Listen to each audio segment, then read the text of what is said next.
The Chicago Bears blew it once again in the fourth quarter, losing to the Cleveland Browns. And this latest collapse sure makes it hard to feel like Matt Eberflus will be able to keep his job next season, even as his defense continues to play at a high level. You are Locked On Bears, your daily Chicago Bears podcast. Part of the Locked On Podcast Network, your team every day.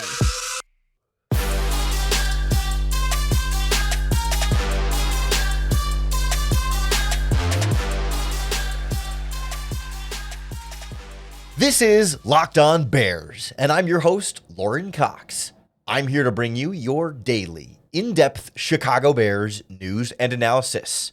You can follow me on Twitter at CoxSports1. You can find the podcast on all of your favorite social media platforms at Locked On Bears, including on YouTube, where you can catch all of our video podcasts as well. Thanks for making Locked On Bears your first listen today. We're part of the Locked On Podcast Network, your team every day. Today's episode is brought to you by our friends at LinkedIn Jobs.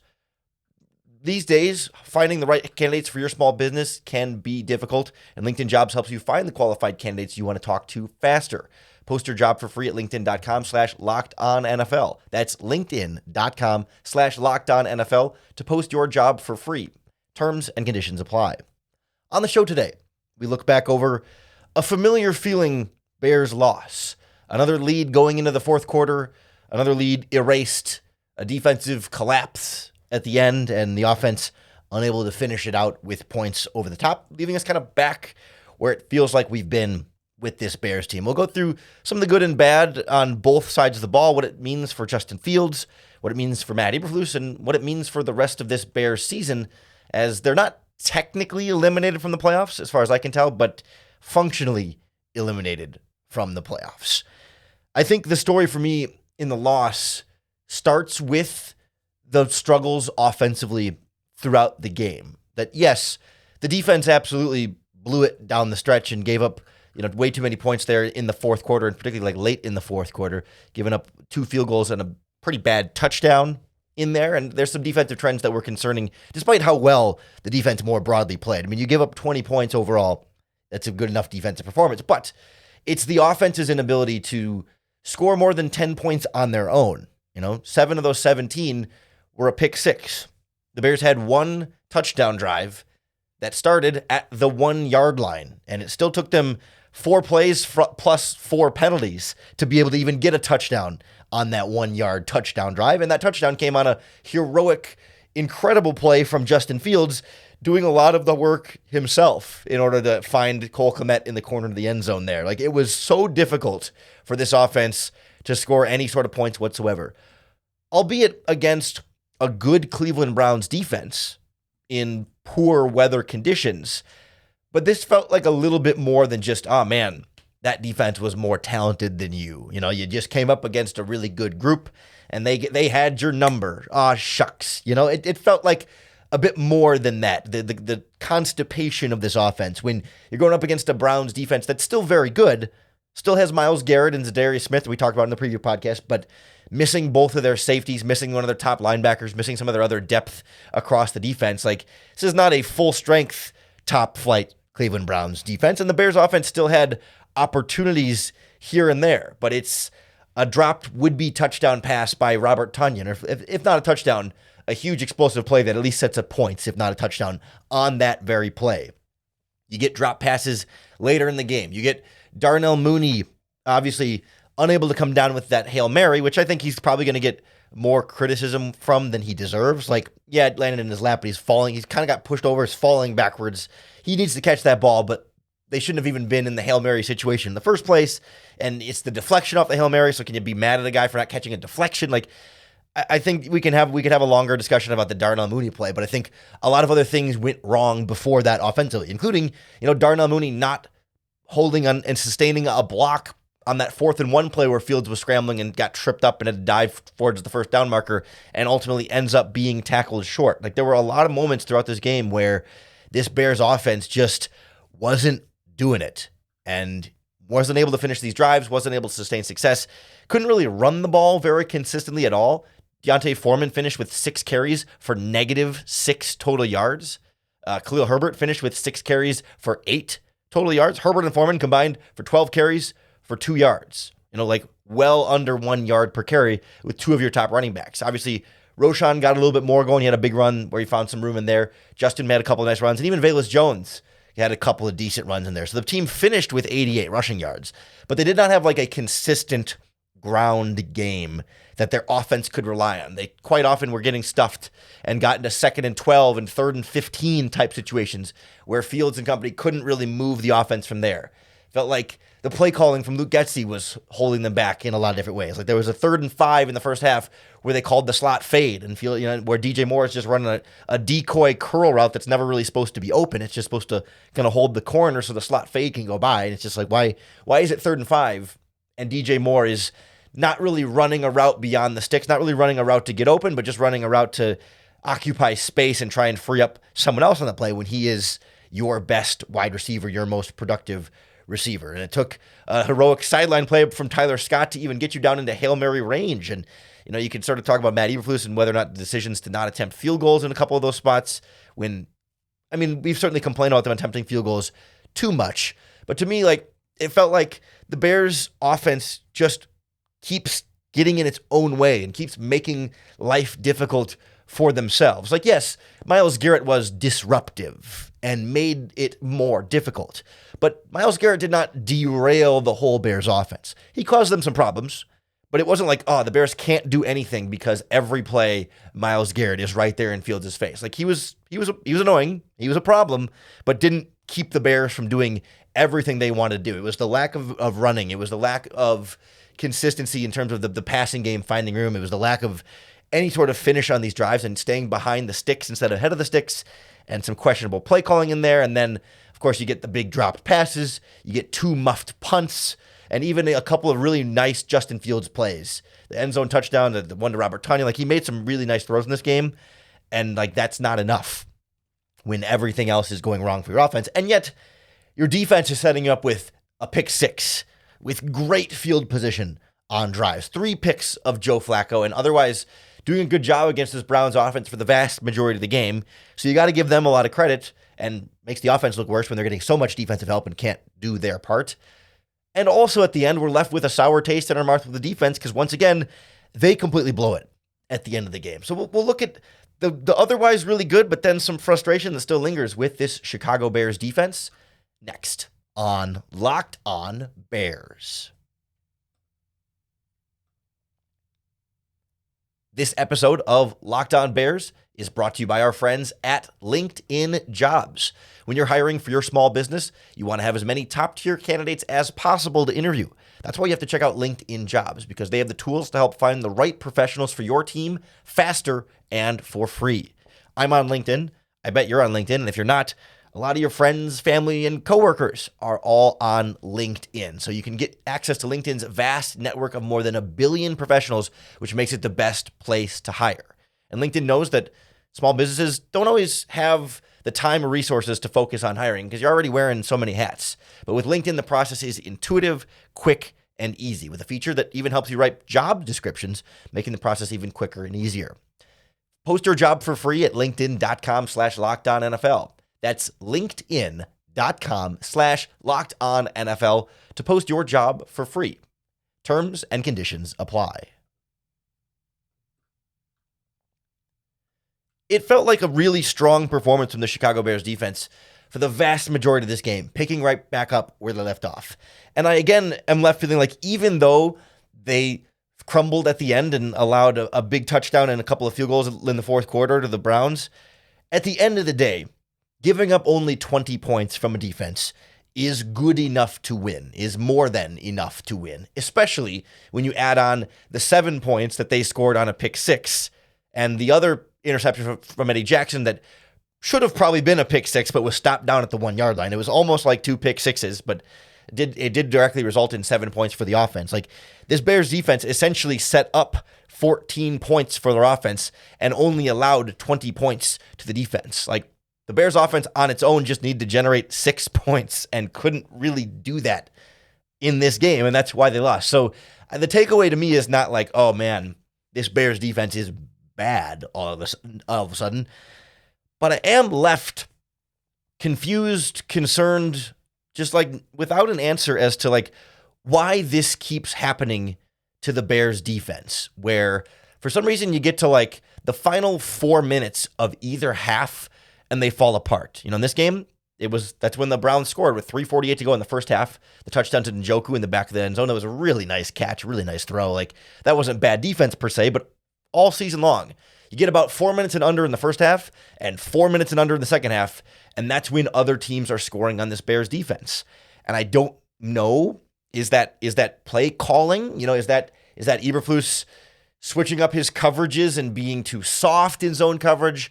Is it opposing offenses getting more aggressive in that time span? Obviously, they kind of speed things up when you're lower on time, but is the offense attacking the defense differently in the final 4 minutes of each half than they would be, in the first, what would it be? First, I guess, 11 minutes of that quarter, or the previous 15 minutes of the first 24 minutes, 26 minutes of the half. Like, I don't have a good answer as to why, the Browns get the big touchdowns, both touchdowns under 4 minutes to go in the half. And then, of course, the go-ahead field goal with 32 seconds left where, this defense just crumbled. And you can certainly get mad at Matt Eberflus for the blitz call on 3rd and 15 late in the fourth quarter there, where Njoku converts it on a little check down where Justin Jones, the defensive tackle, dropped back into coverage and you blitz the linebackers. I certainly think it's sort of a damned if you do, damned if you don't sometimes, where it's like, okay, now we're criticizing Eberflus for blitzing when before we would criticize him for not blitzing and being too soft. Now he gets aggressive in blitzes and it's like, oh, whoa, no, don't do that. Like, to me, I'm not hung up on that specific coverage call being the problem. Like the Browns had a good play dialed up to respond to it, and it just so happened to go that way. But I think if that play gets home and Flacco is sacked, no one is going, oh, wow, why did Matt Eberflus call a big blitz on 3rd and 15? Like, other teams do that, and when you call the blitz, you live with the blitz and you die with the blitz there, and the Bears were willing to live and die with it there and ended up dying with it there. But also, that drive continued, and they, that drive, that play was big, but that wasn't a touchdown, right? That was a first down, but then you got 5-6 more plays to stop them on that drive, and they didn't. I mean, they held to a field goal, I guess, but that was, that was just kind of the beginning, just a small part of where this defense collapsed at the end, because like I said, it doesn't erase what they did so well, but it really makes us like appreciate less the 3 interceptions of Joe Flacco, the pick 6, the pick returned down to the 1 yard line, TJ Edwards diving at an interception and having it go right through his hands, could have been a 4th interception.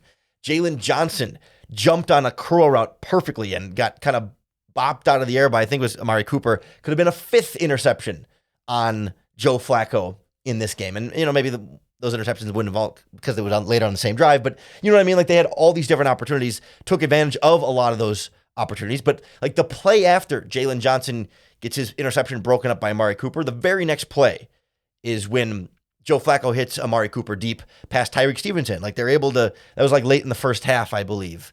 And it kind of piles on that way where it's like this defense is so close and then yet so far away. And of course, Stevenson gets a diving interception, a beautiful interception at the goal line to take away what could have been a touchdown or certainly a scoring drive, where he gets in front of the play and makes a really, really special instinctual read on a play that he had no business getting over there and making that. And, Montez Sweat is harassing Joe Flacco all game. The Bears are getting good pressure. Like, the defense was doing so many things so well. The Browns really couldn't run the ball at all this game. They finished as a team with 29 rushing yards and their lead back at 8 carries for 20 yards. Like, this defense played great until the final 4 minutes. And I'm like, what happened? Like, how does that happen again? Because it's the exact same story we saw the first time against the Detroit Lions, right? The Bears are up. All of a sudden, at the very end, Goff drives down and scores these touchdowns. And we certainly saw it against the Denver Broncos as well early in the season. The third time they've blown a big 2-possession lead in the fourth quarter like this. And they even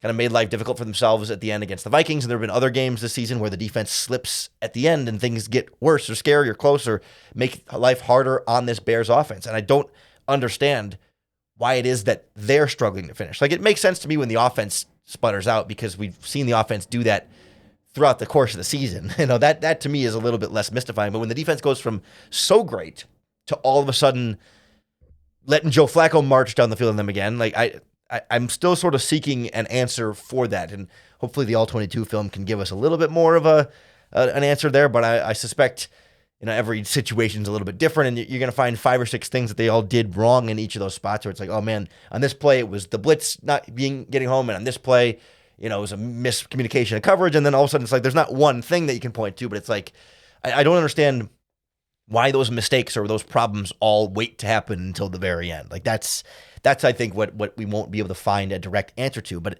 I still can't help but feel like when you look at this game and it's Eberflus's defense collapses at the end and it's coaching decision-making throughout the course of this game that really help lead to a Bears loss, that help undo really great plays by the defense and a couple of really, really nice plays from Justin Fields to keep things going for his offense. And it's like the players seem to kind of generally be playing well across the board, not named Robert Tonyan and Trent Taylor and Darnell Mooney, I guess. But like most of the players, Braxton Jones had a rough time with Myles Garrett too. But like, it wasn't like, oh man, the Bears are just playing like crap. These players aren't any good. Like the personnel seems to be there, but the coaching still doesn't.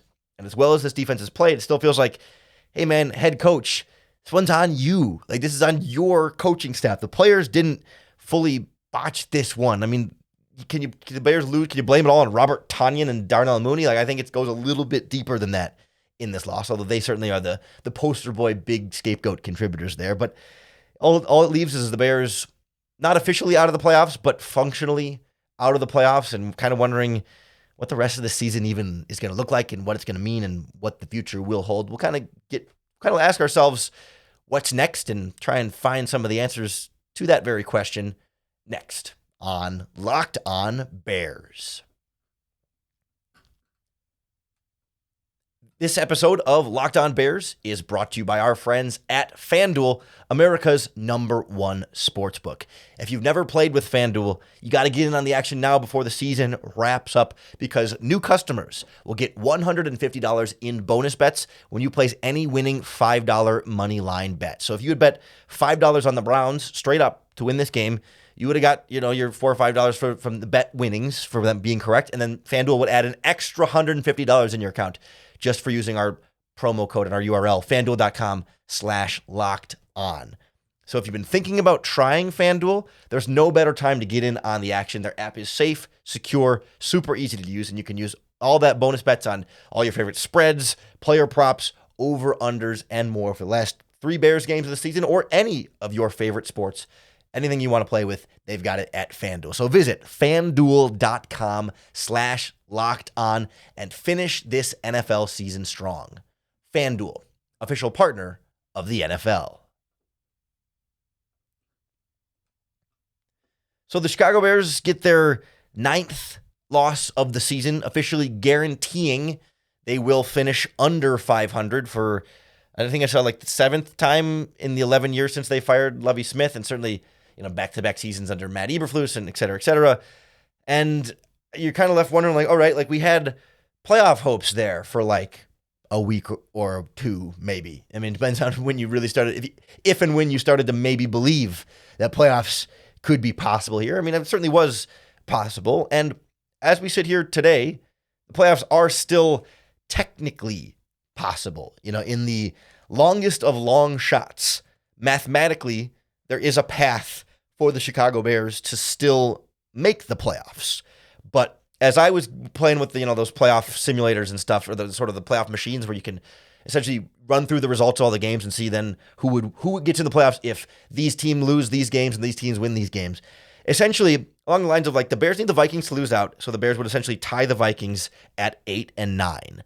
Then they need the Buccaneers, the Falcons, the Rams, and the Seahawks to all pretty much lose out. And if those teams lose out, then the Saints need to win out, essentially, because they play, I think, the Buccaneers, Falcons, and Rams still left in this schedule. So essentially the Saints need to win the NFC South. So they'll take that 4th division spot and then have all the other teams with the Rams, Seahawks, Buccaneers, Falcons, and Vikings to all lose out, to all get below 500 to 8 and 9.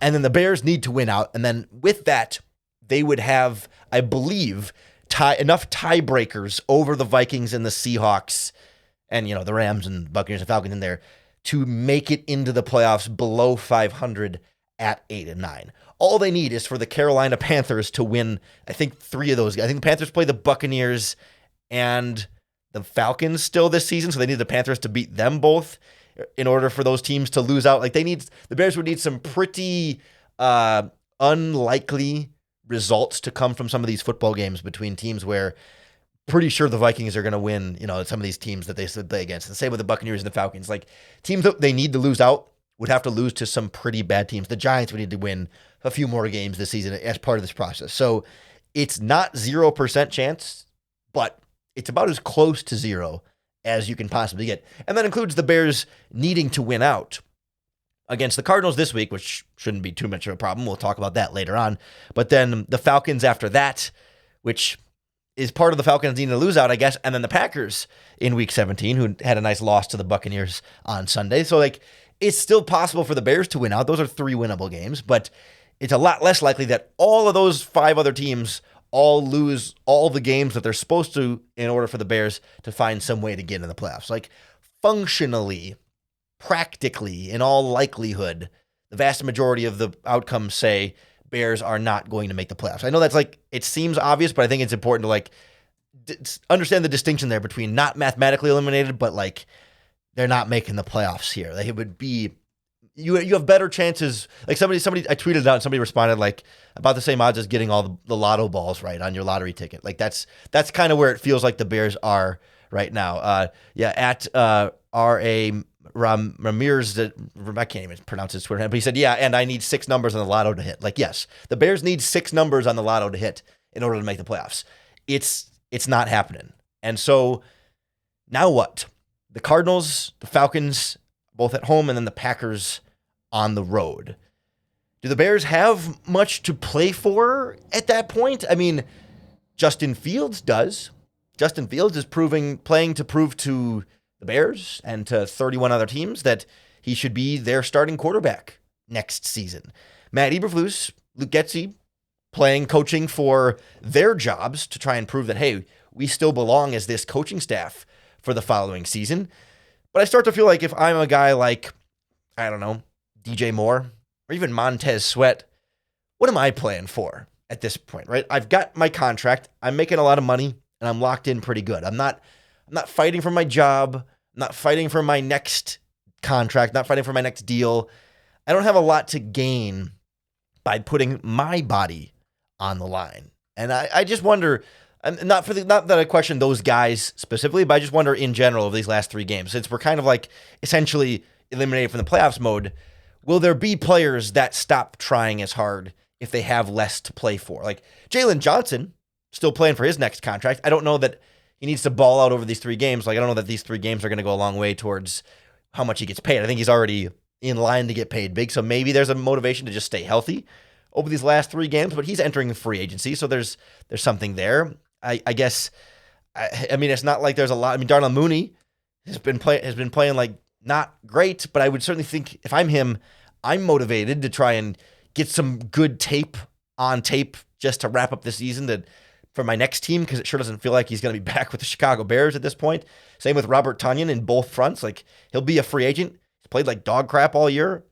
He had a big mistake in this game, but if I'm him, I really want to get some good tape over these last 3 games to show my next team in free agency. Maybe throw Lucas Patrick at center in the same kind of conversation. Justin Jones will also be a free agent this offseason. Deontay Foreman will be a free agent this offseason. Some of those guys have some stakes to play for here. And I don't know, I think if I'm a young guy getting in the rotation, I also just want to play and, get more experience and learn. A Terrell Smith at the cornerback spot rotating with Tyreek Stevenson. Both of those guys need to play and keep growing quite a bit. Darnell Wright, of course, on the offensive line, Roshan Johnson, Tyler Scott, etc. Javon Dexter and Zach Pickens. The Bears aren't going to start, playing veterans less, let's say benching veterans, or just playing the veterans less to play the rookies more because the coaches are still trying to keep their job and because Justin Fields is still trying to, prove himself to someone or everyone, I guess, all at the same time. So we're not going to see this team folded in and tank per se. They're probably going to beat the Cardinals on Sunday next week. I would be surprised if the Cardinals are really, really not good. And the Bears showed against the Browns and the Lions and the Vikings. The Bears can play with these teams that are going to be in the playoffs. The Bears can play with feels like can play with just about anybody or can play with some of the better teams in the league, right? So they shouldn't, if they fold against the Cardinals, that's a real indictment as coaching staff. The Bears should beat the Cardinals and, improve their draft pick, unfortunately, as a result of that. But then Falcons and Packers are a little bit more up in the air in my mind. We'll see what version of Green Bay we get by week 18. And the Falcons have really been kind of an enigma all season for me. They're simultaneously never any good and also like sometimes good, but they just lost to the Panthers 7-9. So they, in theory, shouldn't be too much of a challenge for the Bears. And yet they're in contention to win their division. They beat the Saints like 3 weeks ago. And they've played some good teams tough throughout the course of this season. So I don't know what to expect from the Falcons, but it's just a weird limbo spot right now for a Bears team that doesn't feel like it has a direction because we don't know whether the head coach, offensive coordinator, or quarterback will be back next season. I guess we don't know for sure whether the general manager will be back next season, but I feel like we've kind of reached a consensus point that like Ryan Poles is safe, and then it's a matter of what he and Kevin Warren decide to do with Matt Eberflus, and then if they keep Eberflus, do they keep Luke Getsy, yes or no? And then if they keep Eberflus, whether they keep Luke Getsy or not, do they keep Justin Fields, yes or no? Like I think that's sort of the decision tree that goes from there, and so you're kind of in this weird spot where the results don't seem to matter much anymore, but there's a lot of draft position still at stake here and a lot of player development still at stake here. So there's a lot for us to keep watching and keep breaking down for you right here on the Locked On Bears podcast. Really appreciate you making us your first listen today. We're part of the Locked On Podcast Network, your team every day.